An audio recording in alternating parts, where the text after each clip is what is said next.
And welcome back to the show again. Thank you so much for being with us. I am very excited now to go a little bit off topic and talk about our kids and their education. I'm excited to welcome Kaleem Caire to the show. He is the founder and CEO of an organization called One City Schools. They operate preschools, but he is also very active in the charter school community. He has had a lot of positions in the organizations that give back. He was the president and CEO of the Urban League of Greater Madison, and he has been active in so many other organizations. He has also won some really incredible awards, including the Forward Under 40 Award for his work, and also he was the youngest recipient of the Martin Luther King Humanitarian Award from the City of Madison, and the Urban League of Madison's Whitney Young Jr. Award. A lot of other recognition, too, for just an incredible body of work. Today we're going to talk about charter schools. Kaleem, welcome. How are you? I'm good. Thank you for having me on. All right, so what's the difference between a charter school and just a good old public school?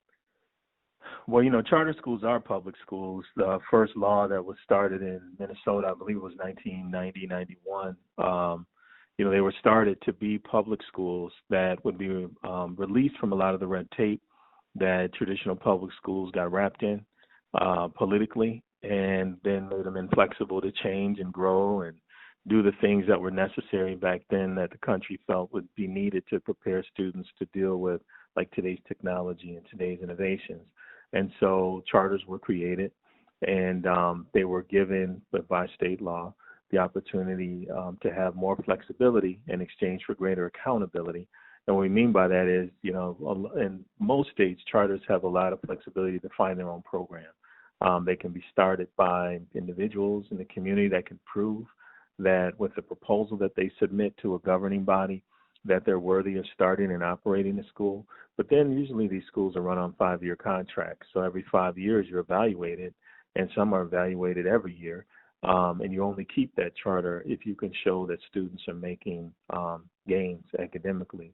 Otherwise, they close, or they're supposed to close. And so they are public schools, but they're designed to provide the kind of innovations that we need to move our kids forward. All right. And who would oppose that? Why do organizations, the public school unions, oppose so many of the charter schools? Well, they're a political body. Teachers' unions are. They represent teachers, and many of them do a great job of doing that. But because it's a political body, their interest is in ensuring that they protect their interest and their territory. And when you give somebody else the opportunity to charter an independent public school, where now you're not necessarily a member of that union, unions want the market share of the employees, and so that's one reason. Another reason is people have had some legitimate concerns about whether charter schools will take money from public schools, but it's because they do not understand that charter schools are public schools. And so there's this word thrown around of private charters or private schools, and they don't realize that these public charter schools are public. And so there's a lot of confusion around that. And then there's another reason that, some people just don't like the idea of kids going somewhere else other than your traditional public school system, and they'll fight against any kind of change that comes along. And so, charters have endured a lot of misinformation campaigns over their 30-year history in this country. And, we're still seeing that today. So that's why, we're launching this campaign through the Charter School Actions Fund called I Am Black to help people understand that, we need to weed through the misinformation campaigns that have been out there and help people understand what these schools are really about and who they're really for. Yeah, so we need to point that out, that today you are also here with the Charter Schools Action Fund, and they have got a campaign called I Am Black, which is about 3 pieces, right, Kaleem? Well, yeah, there's a campaign. It's there's the there's a visual campaign. It's ads and things like that. We're doing social media, but we're also doing on the ground work connecting with local community organizations, local schools to get the word out. Because we're in an election year, presidential election year. We need both candidates, and particularly it's the Biden campaign, who you would think would be supportive of these, and he has been on record previously of supporting public charter schools, but the lobby against them from folks that would traditionally support him has been significant. And so we're trying to push back and say, oh, wait a minute, 70% of charter school students are students of color. 60% of these students are low income. Many of these students, a large majority in some cities, are black students. You can go to some cities where the majority, there's a greater percentage of black and poor kids in public charter schools. And then there's research that shows that public charter schools can have a very positive impact on students' educational outcomes. So the I Am Black campaign is to counter the misinformation that's going on out there, so that charter schools can persist, grow, and continue to innovate, regardless of who our next president is. Well, just in the sake, I guess, of full disclosure, Kaleem, I'll let you know that I have 4 children. I think you have 5, right? I have 5. Beat me by 1? Yeah. Yeah. My wife wants 4 adults now. Right. Yes. Well, I have 2 adults and 1 still in diapers. How about that? Oh, wow. How'd that happen? Yeah. So anyway, but the younger ones are in a charter school, and I didn't really understand that. We just moved into the neighborhood because we liked the house. Let's buy that house. And it came with a charter school. The older kids went to public school all the way through. I went to the snobbiest private school in America, and we were taught. We had a whole class, Kaleem, on why we were a better school than any other school in the world. And they believe that. And the data supports it. It's an amazing school. But I'll tell you this, my kids who went public all the way through, including graduating from a state college, my son just did, are as well educated as I was, if not better. So I've been impressed with the education that they've gotten. And I love our little charter school around the corner. We're so close that they can walk over there, Kaleem. We love that school. It's a great school. Love the principal. We know her well. It's one of those sort of situations.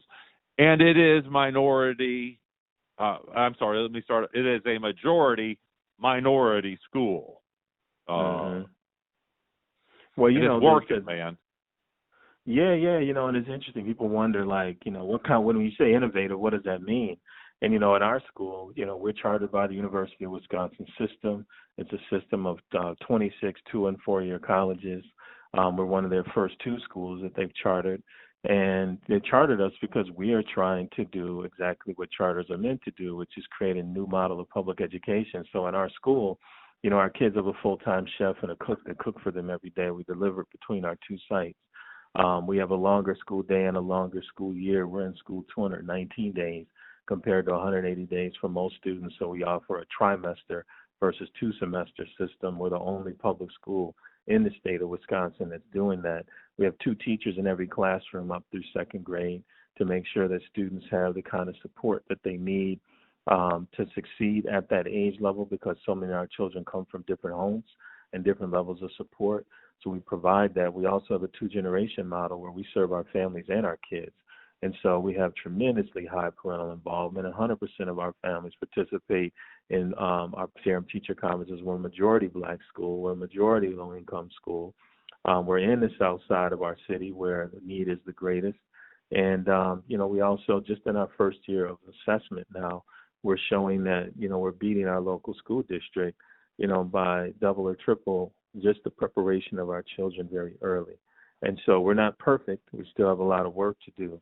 But, considering there are 44 states in the District of Columbia, 3.3 million students, 7,500 charter schools, and over 219,000 charter school teachers in the U.S., there's a lot of opportunity to do something innovative out there, and there's a lot going on. And we want the community across this country to understand that these schools are educating our children, that many of them, by and large, are doing a very good job doing it, and we should continue to persist and grow. Kaleem, I love it, and I support you 100%. I used to, by the way, run summer camps. I had the world's largest summer camp. We had 89 locations around the world, tens of thousands of kids every single day. And we did something innovative. We did this from day one. I don't know, it just seemed to make sense. Our day program, so not the kids that spent the night with us, the day program ran from 7 in the morning until 9 o'clock at night. And you could drop them off whenever you wanted and pick them up whenever you wanted. And the parents would come to us and tell us how that changed their life. Second job, or daddy was able to take mommy on a date night because of that, and daddy got a kiss, or simply I didn't have to rush home from work at 4:15 knowing that I was getting charged by the minute, that my kid was there over the prescribed time. Y'all are cool. You're hanging out here till 9 o'clock. People love that. And I wish you would do full year of school. Just 219, I'm impressed. Let's go 365 minus the weekends. The kids got to be somewhere. The only problem with that is teachers do get tired. So they have to have a little pilots get tired too. Pilots get tired too, so they switch them out. That's true. Other industries have figured that out. Switch them out. Yeah. Well, you know what? We are 2 on, 1 off. Yeah. We have to recruit more people, or high quality teachers too.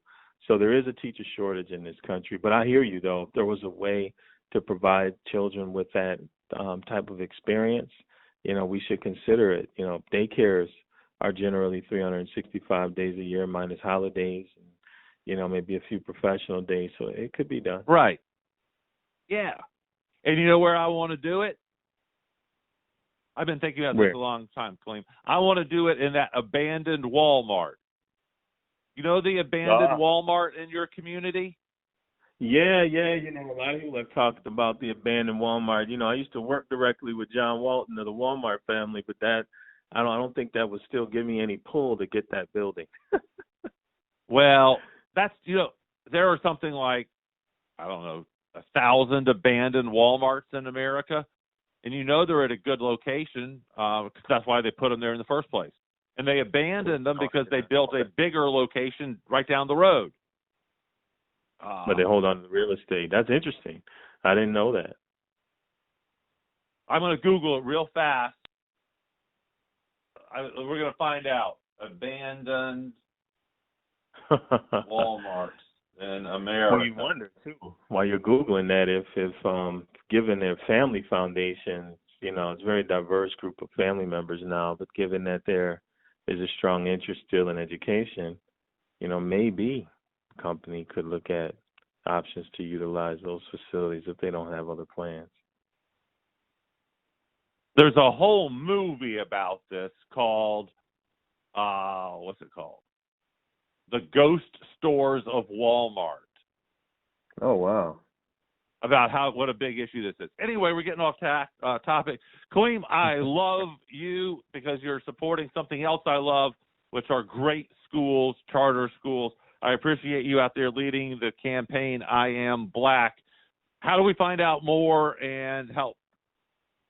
Well, people can find out more if they look up the Charter School Action Fund online. They can find out more that way.